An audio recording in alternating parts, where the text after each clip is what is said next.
चलो जी, देखिएगा। अब मैं आपको लास्ट में ये लिखा रहा था कि जैसे पॉइंट के बाद में इन्फिनेटिव टर्म्स आ जाए, अनंत पद आ जाए, तो वो अपरिमेय संख्या होती है। परंतु एक स्पेसिफिक केस ऐसा होता है कि जहाँ पे परिमेय संख्या होती है। तो मैं यहीं पे आपको एक काम करता हूँ कि जो दशमलव संख्याएं होती है, जो डेसिमल नंबर होते हैं, उनके बारे में बता देता हूँ। पहले आराम से पूरे कॉन्सेप्ट को समझ लेना। दशमलव संख्याएं, ध्यान रखिएगा, जो दशमलव संख्याएं होती है वो दो प्रकार की होती है।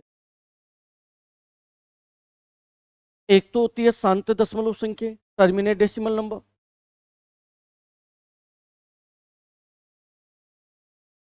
एक होती है अशांत दशमलव संख्या, नॉन टर्मिनेट नंबर।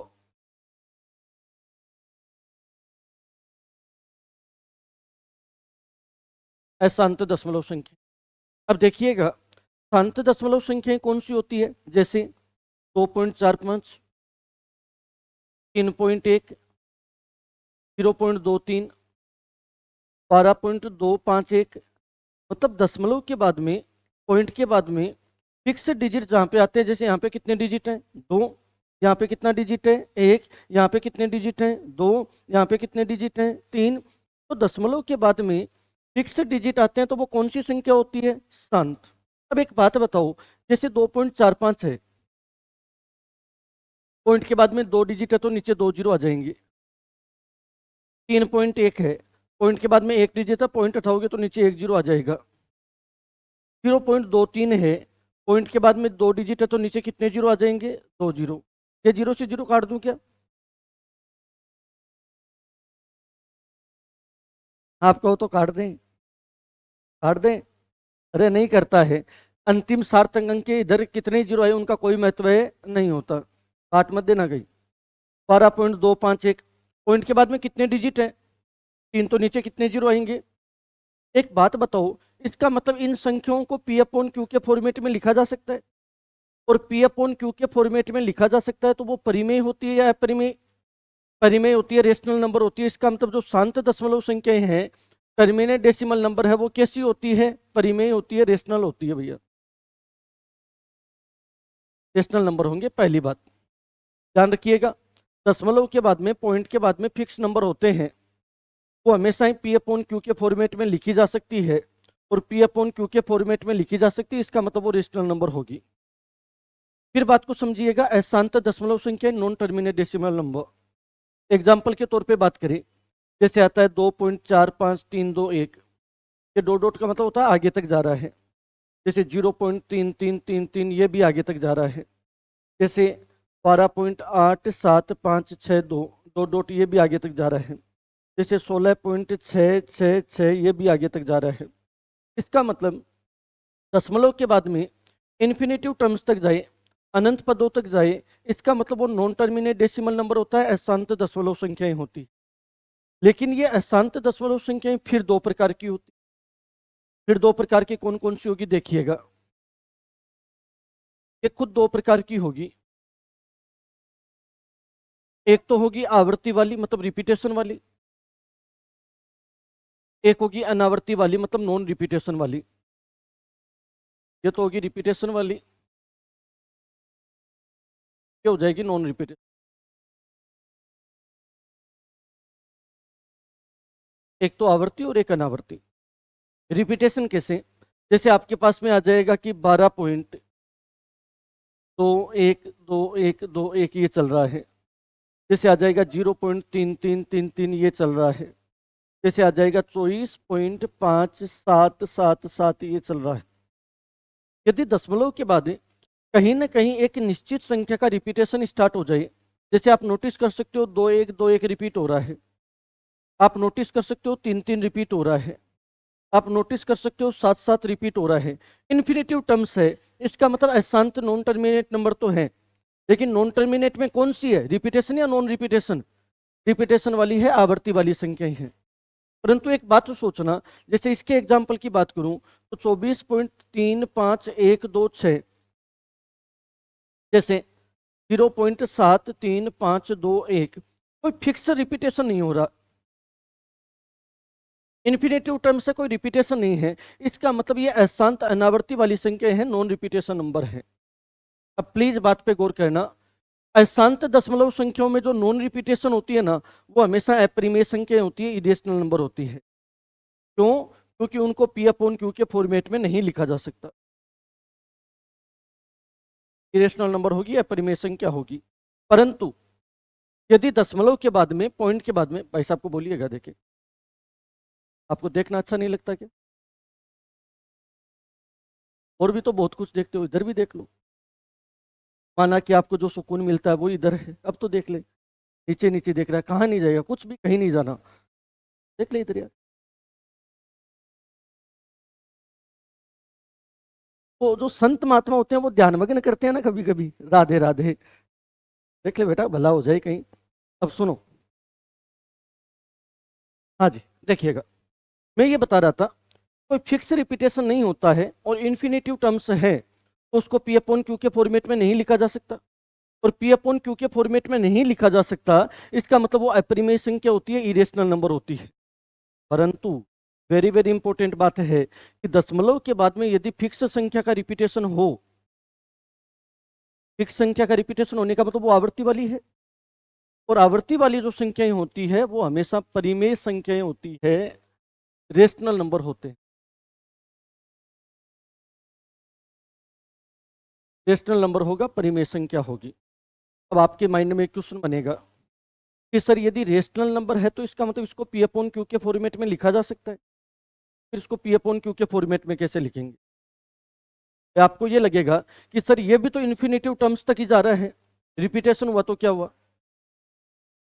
आप बोल रहे हो ये परिमेय है, परिमेय होगी तो पी अपॉन क्यू के फॉर्मेट में लिखेंगे, तो अब इसको पी अपॉन क्यू के फॉर्मेट में कैसे लिखा जाएगा? बात बड़ी वो होती है।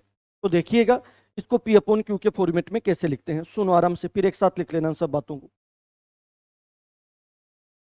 जैसे आपके पास में आ जाएगा 12.222 ये चल रहा है, 0.333 ये चल रहा है, जैसे 19.1535353 ये चल रहा है। होता क्या है कि जो डिजिट बार बार रिपीट होता है ना, उसके ऊपर बार लगाई जाती है। जैसे कि इसको लिखने का एक पैटर्न होता है, 12.22 रिपीट हो रहा है तो 2 पे क्या लगा दूं? इस बार का मतलब ये कि डिजिट क्या होता है, बार बार रिपीट होता है। जैसे देखिएगा 0.3333 चल रहा है तो 3 पर क्या आ जाएगी? बार। एनडीए बोर्ड की तरफ देख ले, जैसे 535353 रिपीट हो रहा है तो 19.153 पर क्या आ जाएगी? बार। इस बार का सेंस ये होता है कि ये बार बार रिपीट होता है। बात बताऊं, संख्या के बार इधर भी आता है तो बार इधर भी आ सकता है।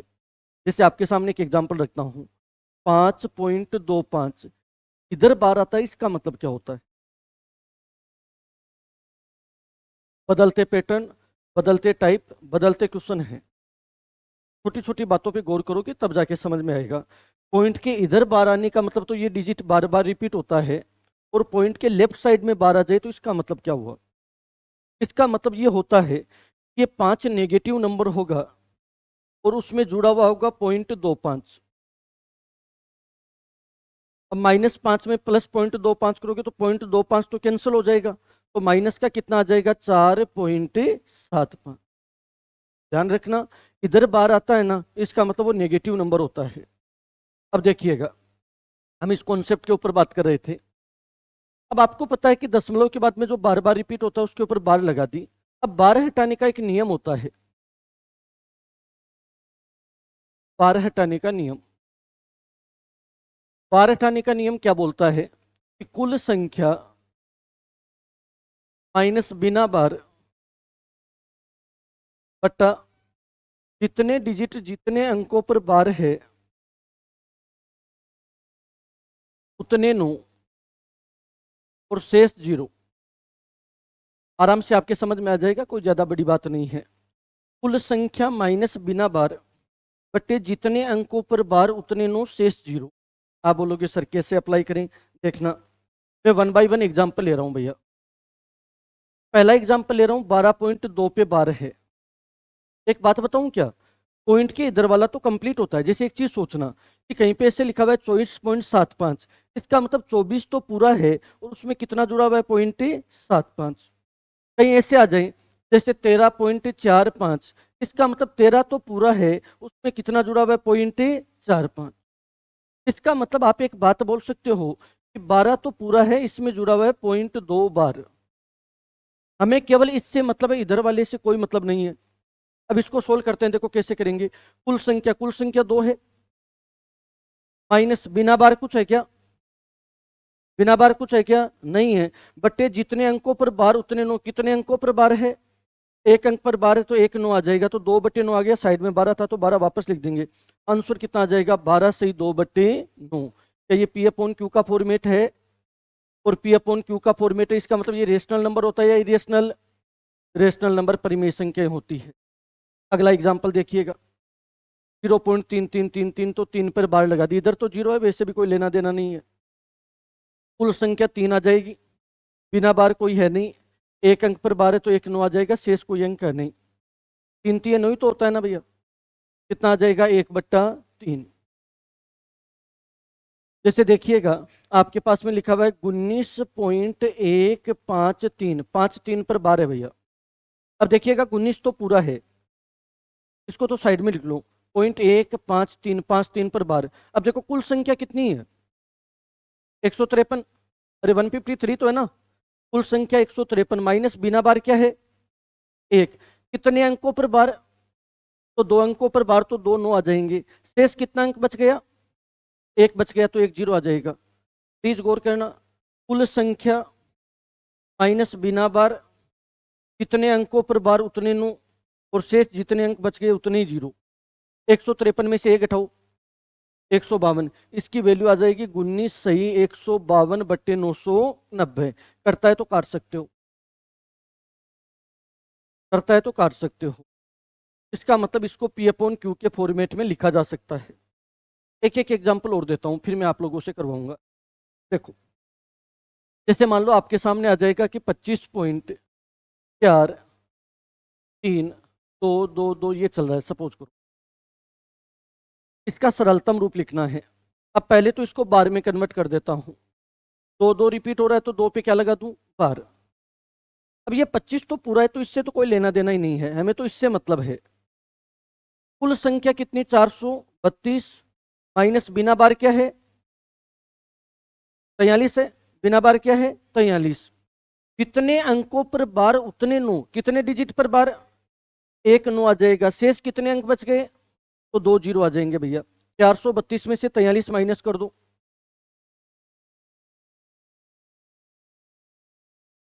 कौन घटाए, कौन मेहनत करे। 389, वेरी गुड, बटे 900। इस प्रकार से इसको पी अपॉन क्यू के फॉर्मेट में लिखा जा सकता है, और पी अपॉन क्यू के फॉर्मेट में लिखा जा सकता है, इसका मतलब ये परिमेय संख्या होती है। 1 मिनट लगेगी, वापस गो थ्रू कर देता हूं।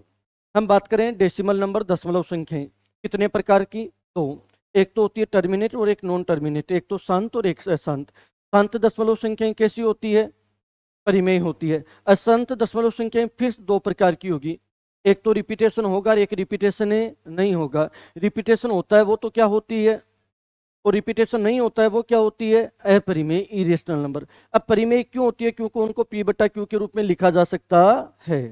तो चिपकाओ, फिर आगे की बातें।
ठीक है।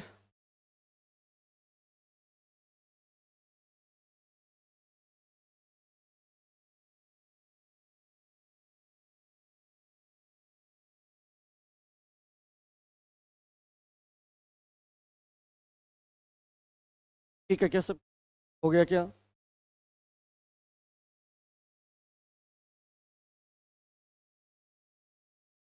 आगे बढ़ दूँ? एक काम करो, ये 12 ठाने का नियम लिखो।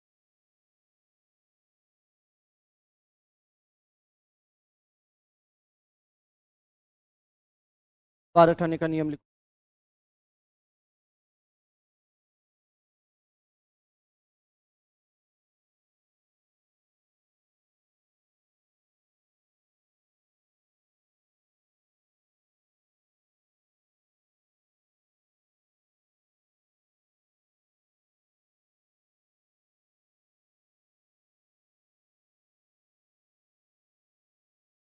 ठीक है भैया, केवल इतना सा लिखना है, ये एग्जाम्पल वगैरह मत लिखना। आपको मैं 5-7 एग्जाम्पल कराऊंगा।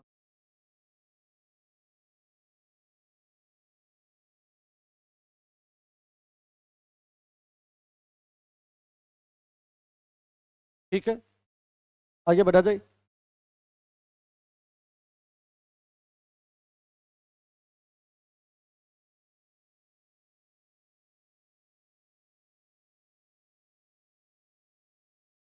थोड़ा सा श्याम टाइम बिठेरा खोलो। आते हाँ या ना, तो कुछ क्यों तो होगा। पहला क्वेश्चन लिखो।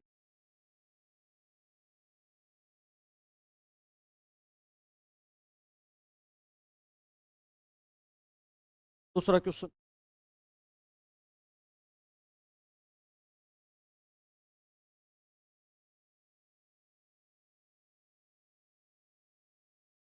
तीसरा क्वेश्चन।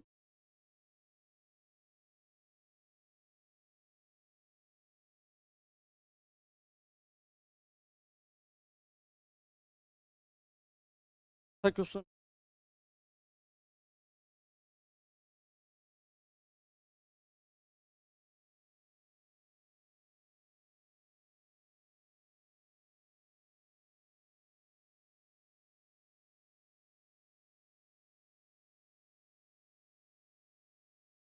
चार क्वेश्चन आपके सामने है, चारों क्वेश्चन।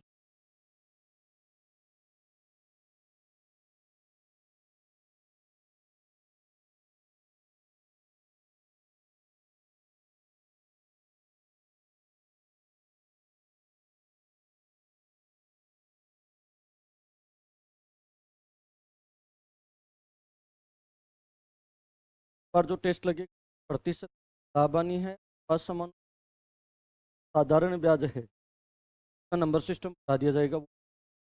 पार्टनरशिप भी उसको रहेगा, ध्यान रख लेना। नए वाले बैच को भी पढ़ाया हुआ है, पुराने वाले बैच को भी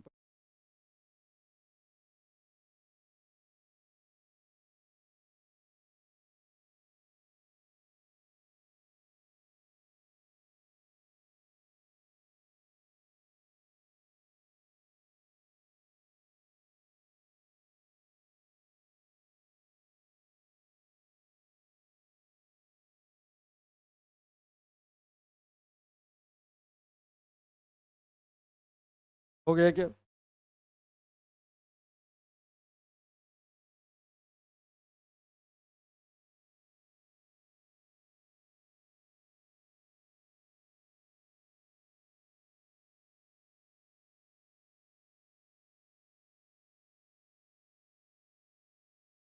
हाँ जी, अब देखिएगा, आपको मैं बता रहा हूँ वन बाय वन, आराम से समझ। पहला क्वेश्चन बोल रखा था 24.2555, ये रिपीट हो रहा है। तो रिपीट हो रहा है, उसके ऊपर बार लगा देते हैं। तो 24 पॉइंट, तो ये 5-5 रिपीट हो रहा है, तो 5 के ऊपर बार लगा दो। प्लीज आराम से देख। एक पहले कम समझ में आया हो तो वापस समझ लो। इधर वाले से तो कोई मतलब नहीं है, तो 24 का 24 लिखो। 12 उठाने का नियम क्यों पर ही लगता है। कुल संख्या आएगी 25, माइनस बिना बार का 2 है। कितने डिजिट पर बार है उतने 9 आ जाएगा। कितने डिजिट पर बार है? एक, तो एक 9 आ जाएगा। शेष कितना डिजिट बचा? एक। कितने डिजिट बचे उतने 0 आ जाएंगे।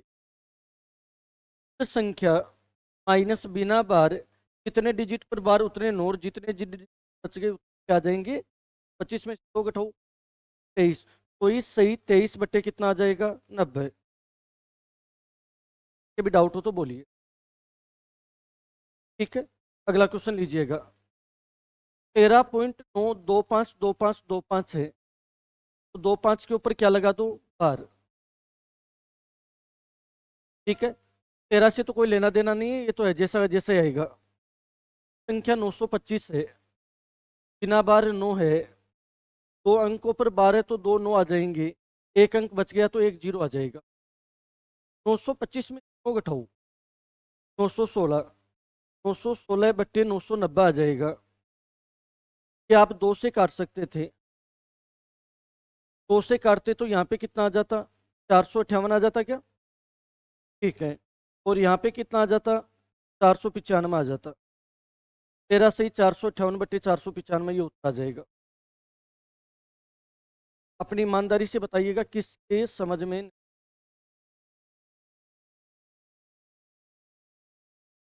श्योर है, ओके जी। अगला क्वेश्चन देखिएगा। 16.6666 तो 6 के ऊपर क्या आ जाएगी, बार। इससे तो कोई लेना देना नहीं है, तो संख्या 6 है, बिना बार कोई है नहीं, एक अंक पर बार है तो एक 9 आ जाएगा। से कटेगा 3 से, 3 दूनी 6, 3 तिये 9, तो आ जाएगा 16 सही 2 बट्टे। बताओ जी, किसी के डाउट। ठीक है, प्लीज हम्बल रिक्वेस्ट है, किसी के डाउट हो तो बोलिए। अब देखिएगा 25.215555 तो 5 के ऊपर बार आ जाएगी। अब देखिएगा, केवल बार उठाने का नियम तो इतने पर ही अप्लाई होना है, तो 25 का तो पढ़ा रहने दो। 215 माइनस बिना बार के 21 है, जितने अंकों पर बार उतने 9, और जितने अंक बच गए उतने 0 आ जाएंगे। 215 में से आप 21 घटाओ, कितना आ जाएगा, 196 आ रहा है क्या, 94। ठीक है जी, बट्टे 900 आ जाएगा। से कट जाएगा, 2 से कटेगा ये भी शायद, 3 से तो कटेगा नहीं, 9 10 4 14, 2 से ही कटेगा। अब देखिएगा 2 से काटोगे तो कितना आ जाएगा, ये 97 आ रहा है क्या। ठीक है, इधर कितना आ जाएगा 450, 25 सही।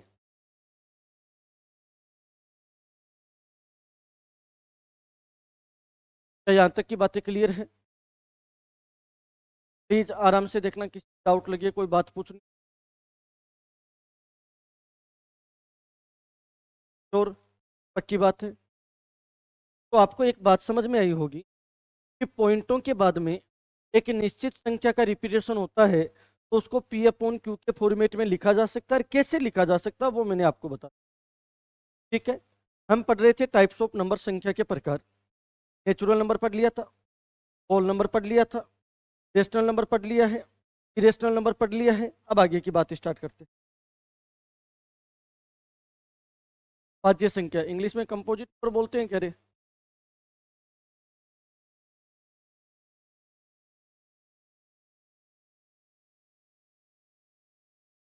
भाज्य संख्या,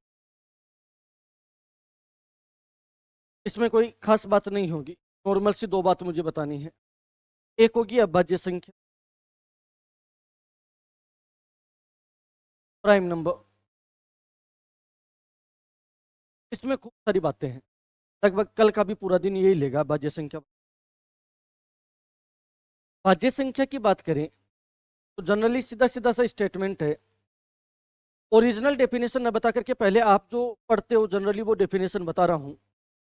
वो संख्याएं जिनमें एक और खुद के अलावा अन्य किसी तीसरी संख्या का पूरा पूरा भाग जाता है, कंप्लीटली डिवाइड होती है, इसका मतलब वो कौन सी संख्या कहलाती है, भाज्य। एक बात बताओ, मैथमेटिक्स का कोई भी नंबर है तो एक का भाग तो जाता ही जाता है, खुद का भाग हमेशा जाएगा। 10 में 10 का जाएगा, 20 में 20 का जाएगा, 50 में 50 का जाएगा, 1000 में 1000 का जाएगा। एक और खुद का तो हमेशा जाना है। इसके अलावा किसी अन्य नंबर से यदि डिवाइड हो रही है ना, का मतलब वो भाज्य संख्या है। परंतु ओरिजिनल मैथमेटिक्स की डेफिनेशन ये नहीं होती। ओरिजिनल डेफिनेशन क्या बोलते हैं, ऐसी संख्या जिसके दो से ज्यादा फैक्टर हो, दो से ज्यादा गुणनखंड हो, न तो दो न दो से कम, दो से क्या होंगे ज्यादा। वो कैसी संख्या होती है, भाज्य। तो भाज्य संख्या की ओरिजिनल परिभाषा क्या हुई, वो संख्याएं जिनके दो से ज्यादा फैक्टर हो, जिनके दो से ज्यादा गुणनखंड हो, वह भाज्य संख्या कहलाती है। परंतु इतना आपको हेडेक नहीं लेना, आपने तो सीधी सीधी याद रखो, ऐसी संख्या जिसमें एक और खुद के अलावा कोई तीसरी संख्या का भाग जाए वो क्या कहलाती है, भाज्य। डेफिनेशन लिखिएगा, में ज्यादा कुछ नहीं पढ़ना, केवल डेफिनेशन लिख दो और एग्जाम्पल लिख दो। वे संख्याएं, वे संख्याएं तो एक और स्वयं के अलावा, एक और स्वयं के अलावा अन्य संख्या से, एक और स्वयं के अलावा किसी अन्य संख्या से पूर्णतः विभाजित होती है, कंप्लीटली डिवाइड होती है। एक और स्वयं के अलावा किसी अन्य संख्या से पूर्णतः विभाजित होती है, कंप्लीटली डिवाइड होती है, तो वह भाज्य संख्या कहलाती है। अन्य किसी तीसरे नंबर से कंप्लीटली डिवाइड होती है तो वह भाज्य संख्या कहलाती है। एग्जाम्पल लिख दो, दुनिया भर के एग्जाम्पल है।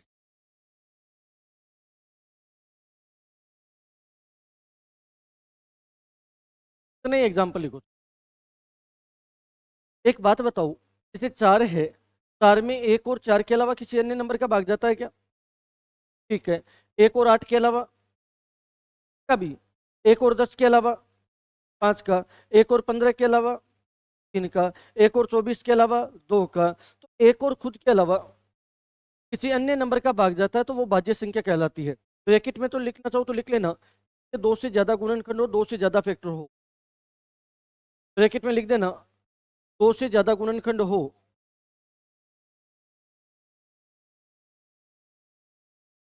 दो से ज्यादा गुणनखंड,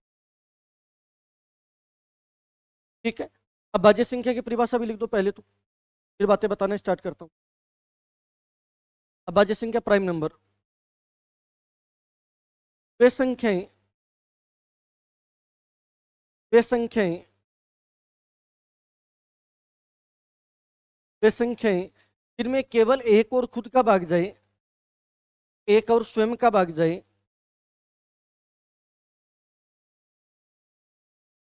एक और स्वयं का भाग जाए,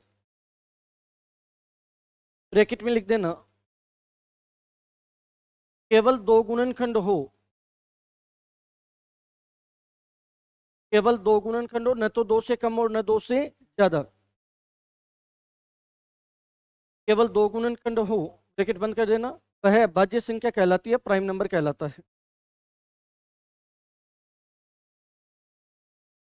ठीक है, अब आराम से बैठो और देखो।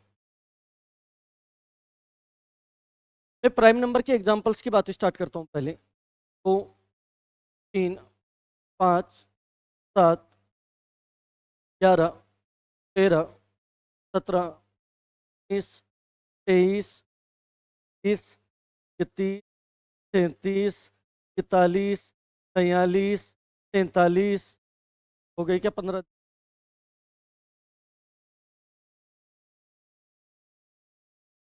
ठीक है, अब प्लीज गौर करना, आराम से सुनिएगा बातों को। सबसे पहली बात, एक के बारे में डिस्कस, भाज्य संख्या होती है या भाज्य संख्या, कोई सी नहीं होगी। क्यों, एक का में केवल एक का ही भाग जाता है, एक में केवल एक का भाग जाता है। अब भाज्य संख्या की डेफिनेशन क्या होती है, जिसके दो से ज्यादा फैक्टर हो, का तो केवल एक फैक्टर है, का मतलब ये भाज्य संख्या की परिभाषा को तो डिफाइन नहीं करती। अब भाज्य संख्या की परिभाषा क्या होती है, वे संख्याएं जिनके केवल कितने फैक्टर हो, दो, न दो से कम और न दो से, केवल इसका कितना फैक्टर है, एक। का मतलब ये न तो भाज्य संख्या को डिफाइन करती, न भाज्य संख्या को डिफाइन करती। तो याद रखिएगा, एक न तो भाज्य, न भाज्य, नाइदर कंपोजिट नंबर नोर प्राइम नंबर। दो के बारे में बात करें तो याद रखिएगा, यह सबसे छोटी अब भाज्य संख्या होती है प्राइम नंबर होती है,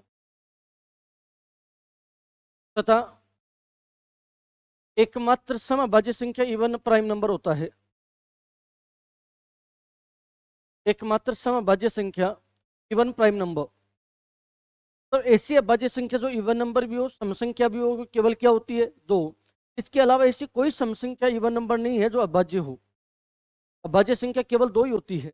अब ध्यान दीजिएगा, सबसे छोटी विषम अभाज्य संख्या ओड प्राइम नंबर, सबसे छोटी विषम अभाज्य संख्या ओड प्राइम नंबर, ये क्या होती है, प्लीज ध्यान देना। एक न तो भाज्य और न भाज्य। सबसे छोटी अभाज्य संख्या और एकमात्र समभाज्य संख्या क्या होती है, दो। सबसे छोटी विषम अभाज्य संख्या, तीन। ठीक है, अब आगे सुनिएगा, विषम अभाज्य संख्या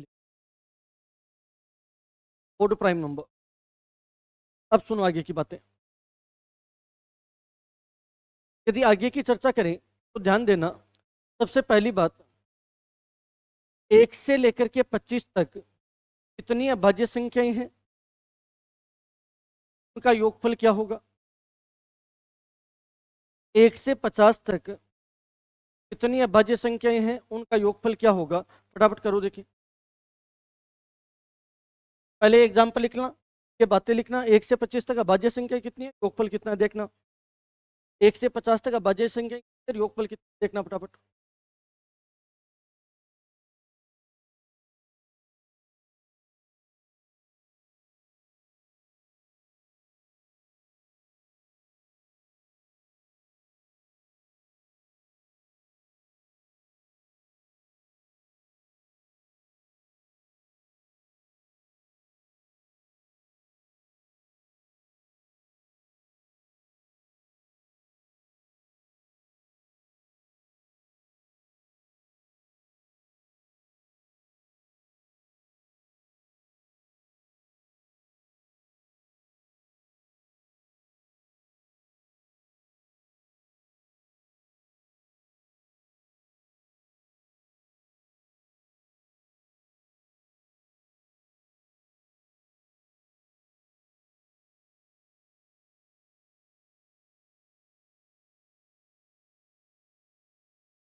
हाँ जी, अब देखना, आप यदि नोटिस करो, 1 से 25 तक प्राइम नंबर कितने हैं, 10 है क्या, 9 है क्या, 1 2 3 4 5 6 7 8 और एक ही।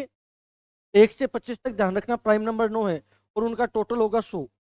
आपने जोड़ करके देखा होगा टोटल कितना होगा। ठीक है, 1 से 50 तक अभाज्य संख्या कितनी है, 15। और योगफल कितना लिखूं,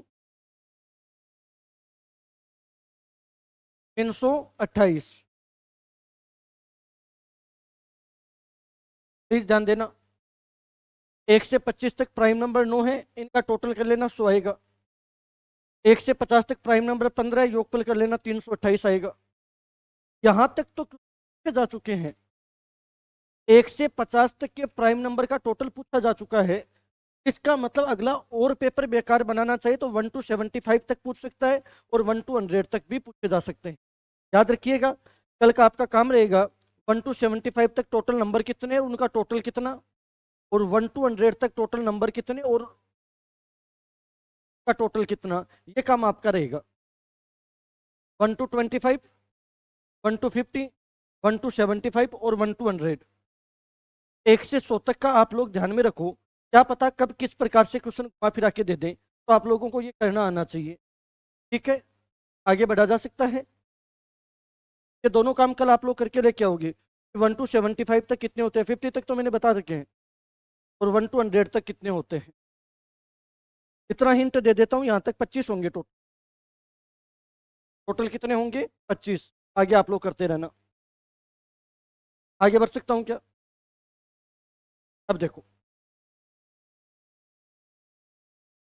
अभाज्य संख्या की बात करें, अब हम बात करेंगे अभाज्य गुणनखंड।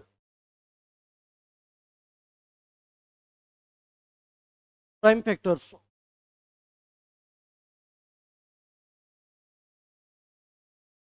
पहले तो ना एक बीमारी ये देखना कि ये गुणनखंड या फैक्टर का मतलब क्या होता है। गुणनखंड किसे बोलते हैं? जिन जिन संख्याओं का पूरा पूरा भाग जाता है ना, उसके फैक्टर्स होते हैं, खंड होते हैं। जैसे एक चीज होती है 120 के क्या क्या गुणनखंड हो सकते हैं वो बता रहा हूँ। 120 में किसका पूरा पूरा भाग जा सकता है? आप एक बात नोटिस करना, 120 में एक का जाता है, दो का भी जाता है, तीन का भी जाता है, चार का भी जाता है, पांच का भी जाता है, छह का भी जाता है, आठ का भी जाता है, 10 का भी जाता है, 12 का भी जाता है, 15 का भी जाता है, 18 का नहीं जाता, 20 का, 24 का, 25 का नहीं जाता, फिर 30 का, फिर 40 का, 60 का, 120 का। ये सब के सब इसके फैक्टर कहलाते हैं, ये सब के सब इसके। तो जिनका पूरा पूरा भाग जाता है ना, वो उसके गुणनखंड कहलाते हैं, फैक्टर कहलाते हैं। लेकिन हमें कौन से गुणनखंड की बात करनी है? अभाज्य गुण। और एक बात और बता दूं, यदि अभाज्य गुणनखंड निकालना सीख जाओगे तो आगे के मैं टोटल 6 टाइप के क्वेश्चन कराऊंगा। कैसे कैसे कराऊंगा?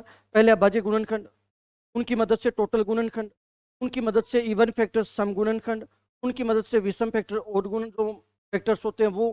फिर ये यदि सीखोगे तो सम गुणनखंडों का योगफल, विषम गुणनखंडों का योगफल, ये लगभग 7 से 8 टाइप के क्वेश्चन बनते हैं। परंतु वो सब की सब बातें इस पर डिपेंड करेगी। यदि आपको अभाज्य गुणनखंड आते हैं तो ही कल की पूरी क्लास सक्सेस रहेगी। कल की पूरी क्लास में केवल फैक्टर से रिलेटेड बातें चल, आराम से इन बातों को समझना। प्राइम फैक्टर अभाज्य गुणनखंड कैसे ज्ञात किए जाते हैं, देखिएगा। मैं छोटे छोटे एग्जाम्पल से बात स्टार्ट करता हूँ। जैसे अगला बोल देता, इसके प्राइम फैक्टर्स कितने होंगे, अभाज्य गुणनखंड कितने होंगे। आराम से तसल्ली से करना। 20 को लिख सकते हो 2 गुना 10 लिख सकते हो क्या? अरे लिख सकते हो क्या? 10 को फिर वापस क्या लिख सकते हो, 2 गुना 5। ये सबके सब प्राइम फैक्टर ही तो है ना। दो प्राइम नंबर होता है, दो प्राइम नंबर होता है और 5 भी प्राइम नंबर होता है। इसका मतलब ऑल ओवर प्राइम फैक्टर्स कितने होंगे, 3। एक दो और एक तीन। एक तो ना जितनी देर पढ़ा रहा हूँ ना, तो बोर्ड की तरफ देखा करो। हम भगवान नहीं है जो आपके दिमाग में डायरेक्ट घुसा देंगे। और जिसको नहीं पढ़ना होता है घर पे रहा करो। कंपटीशन आसान नहीं है। आपको लगता है ना कि हम नहीं पढ़ पाते, नहीं पढ़ पाते हो तो फिर जबरदस्ती मत। और भी बहुत सारी जिंदगी में काम है, या वेट कर रही है आप लोगों का कि आप कुछ और भी काम करो, तो आनंद में छोड़ो इन चीज का ही मतलब। ये लटकने वाला काम कर रहे हो, मजा ले भी रहे हो नहीं, याद तो लगो तो अच्छी, नहीं लगो ही मत। मुझे नहीं लगता कि मैं यहाँ आने के बाद में टाइम पास के लिए आता हूँ। 1% में मन नहीं करता कि आपके साथ कोई टाइम पास करके वापस चले। 1%। और आपकी बात नहीं चाहिए, 10 हो जाए। केवल रिक्वेस्ट है, केवल पढ़ो, केवल पढ़ो, केवल पढ़ो। और इतना पढ़ो कि कोई भर्ती रहे ही नहीं। जब तक गंडक की तरह पीछे नहीं पड़ोगे तब तक सक्सेस नहीं हो। भयंकर पीछे पड़ना पड़ेगा। आपको पता है कोई गाड़ी निकल रही है, गंडक तब तक पीछे नहीं, गाड़ी वाला वापस फरार नहीं हो जाएगा, तो भगा के छोड़ता है। प्लीज रिक्वेस्ट है, या तो पढ़ो ही मत, टाइम पास क्यों कर, तो फाड़ लिया कहीं, केवल के स्वाद। हाँ गरीबी कितने होंगे, इन। अब देखो, जैसे एक एग्जांपल लेते हैं हम, 120 ही ले लें। 120 का मतलब 12 गुना 10 होता है क्या? तो फैक्टर किए कैसे जाते हैं? अब वो बच्चों वाले तरीके से मत करना बेटा, पहले 2 का जाता है क्या, 60 बचे ना, फिर 2 का जाता है क्या। आनंद बड़ा आता है उसके अंदर, लेकिन वो बातें परीक्षा के अंदर ठीक नहीं है, बड़ी अनहोनी हो सकती है। 4 गुना 3 होता है, 4 को 2 गुना 2 लिख सकते, 3 का 3 आ जाएगा। 10 को क्या लिखोगे, 2 गुना 5। ऑल ओवर कितने फैक्टर्स हो जाएंगे रे? 1 2 3 4 और एक 5। प्राइम फैक्टर्स 5 हो जाएंगे। अब बाजे गुणनखंड 5 होंगे। जैसे मान लो आपके सामने एग्जाम्पल आ जाएगा, 160 है, पहले इसको तोड़ लो, 16 × 10 लिखते हैं। आप में यदि भगवान ने थोड़ा बहुत भी दिया तो 16 2 की पावर 4 होता है। 16 2 की पावर क्या होता है? 4। दो को आपस में 4 बार गुणा करने पर 16 आ जाता है। और 10 को क्या लिख सकते हो? 2 × 5। देखो, 4 फैक्टर तो ये हो गई, 2 की पावर 4 का मतलब तो समझ गया। दो आपस में कितनी बार? तो 4 तो ये हो गए, 2 ये हो गए, 4 और 2 6, टोटल 6 फैक्टर। प्राइम फैक्टर बता रहा हूँ, न कि टोटल फैक्टर। कुल अभाज्य गुणनखंडों की संख्या 6 होगी। जैसे मान लो एग्जाम्पल आ जाए, 210 × 330 × 150, इसमें टोटल कितने प्राइम फैक्टर होंगे, कितने अभाज्य गुणनखंड? कैसे करेंगे देखिएगा। 210 को लिख सकते हो 21 × 10, लिख सकते हैं क्या? 21 में किसका भाग जाता है?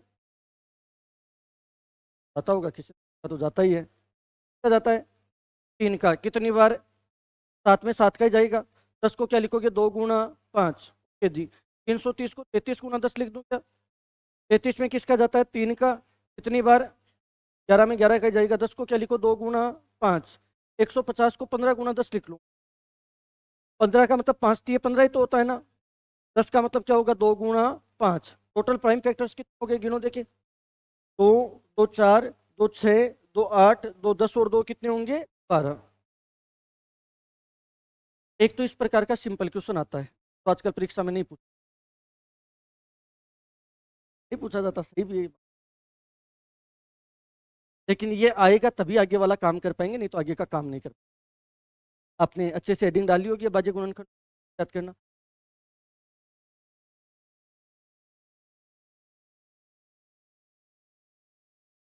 पहला एग्जाम्पल 180, 325। तीसरा एग्जाम्पल 175 इंटू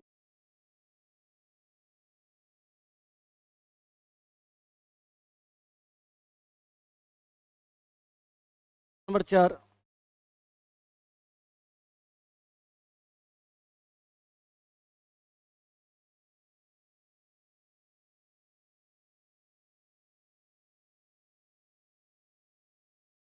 चार एग्जाम्पल कर दो। प्राइम फैक्टर्स बताने हैं, बाजे गुणन।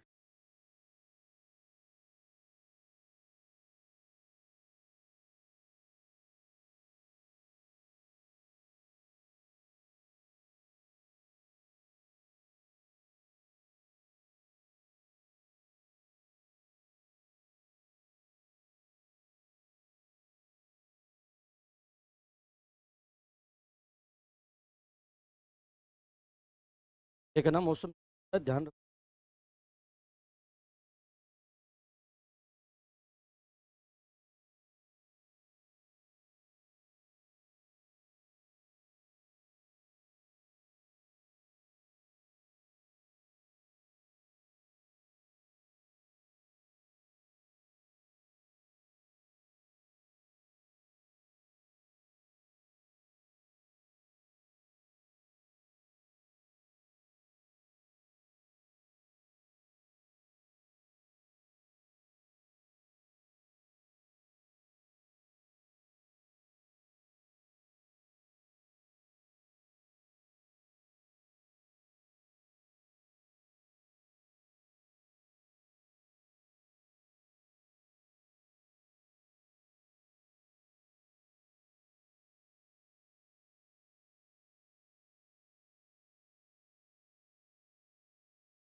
हाँ जी, देखिएगा।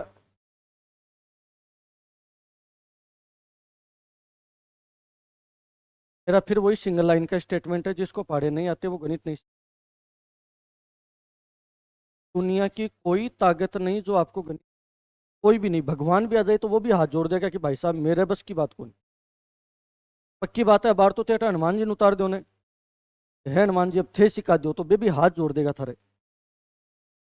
फाड़े सीखने ही पड़ेंगे, टेबल्स वगैरह बेसिक बातें हैं, जब तक ये नहीं आएगी तब तक कैसे सीखोगे। अब प्लीज गौर करना, 180 का मतलब होता है 18 × 10, लिख लो पहले। ठीक है। और एक ये ना, ये मत करो यार, ये बड़े अजीब लगते हैं, ये क्या है ये? पूरी फीलिंग के साथ एकदम बढ़िया तो लिखेंगे बेटे, मतलब देख ऐसे, 2 का भाग तो जाता ही है। अब ये मतलब लिखना है इनको कि कितनी बार गया, 2 दूनी 18, 0 का 0, फिर 2 का देंगे। ये स्वाद ले हुए है। नीचे ये और लिखो, इतनी सिदम, 5 नंबर तो मिल ही जाएंगे, क्या बता। 5 नंबर का हो तो 1 नंबर काट लेगा, फिर भी 4 नंबर तो देगा ही देगा अगला। स्वाद ले पूरा। देखो, मैं किसी की मजाक नहीं बना रहा हूँ, ये मत सोचना कि सर मजाक बनाते हैं। मजाक बनाने वाली बात नहीं, बट ये पैटर्न चेंज करने पड़ेंगे। नहीं क्यों कि मन में क्या फिर गिल्टी फील होता है, यार देख गुरुजी मजा ले लिया अपना। ऐसा कुछ नहीं है। अब देखिएगा, 18 में 2 का भाग जाएगा 9 बार, 9 को लिख सकते हो 3 × 3, 10 को लिख सकते हो 2 × 5, 2 2 4 और 1 कितने फैक्टर हो जाएंगे, 5, 5 प्राइम फैक्टर हो जाएंगे, अब भाज्य गुणनखंड हो जाएगा। सुनिएगा, 325 में 25 का भाग जाता है। किसका जाता है, 25 का। प्लीज आराम से देते हैं एक बार। 25 का भाग दोगे, 25 × 25 7 बचेंगे, 75, 25 का 3 × 75 होता है। 25 को क्या लिख सकते हो, 5 × 5, 1 2 और कितने फैक्टर हो जाएंगे, 3। Very good. भैया 175 में भी 25 का जाता है क्या, जाता है। चलो फिर 25 का ही दे लें, कितनी बार जाएगा, 7 बार। 25 को क्या लिख सकते हो, 5 × 5। भैया आपको पता हो तो 190 को 19 × 10 लिख सकते हो, और 10 को क्या लिखोगे, 2 × 5। ये लो जी, कितने फैक्टर हो जाएंगे, प्राइम फैक्टर, 1 2 3 4 5 और 1 6, 6 प्राइम फैक्टर हो जाएंगे। ये तो बड़ा आसान काम था, 25 × 10 लिखते। 25 को क्या लिखते, 5 × 5। 10 को क्या लिखते, 5 × 2। सही लिखा है। फिर इसको क्या लिख सकते हो, 35 × 10। 35 को क्या लिखोगे ने, 7 × 5, और 10 को क्या लिखोगे, 5 × 2। 450 को क्या लिखोगे, 45 × 10। 45 में किसका भाग जाता है, 5 का। 2 बार, 9 में जाएगा 3 × 3, और 10 में जाएगा 2 × 5। टोटल कितने फैक्टर हैं, 4 4 8 4 12 और 1 13, 13 प्राइम फैक्टर।